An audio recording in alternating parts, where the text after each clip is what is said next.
Ngayong parating na po ang Ramadan, ang lahat ng Muslim Ummah ay natutuwa at na-excite. Hindi ka ba ma-excite sa buwan na darating na alam mo, naririyan lahat ng mga reward one can attain that would suffice enough for you to enter paradise.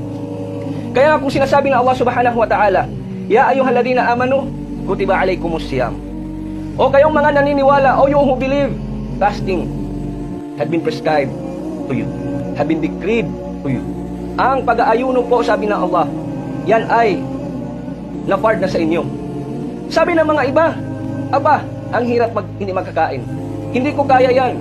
Hindi ko kaya ang pagsubok na yan. Hindi ko kaya ang gawin ang inutos ng Allah subhanahu wa ta'ala. This is not a new thing. Hindi po ito bago. This has been done of those who came before us.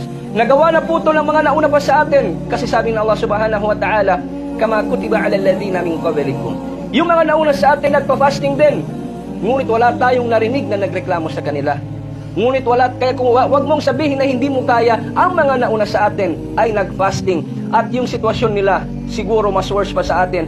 Ngunit nagampanan nilang kautusan ng Allah subhanahu wa ta'ala.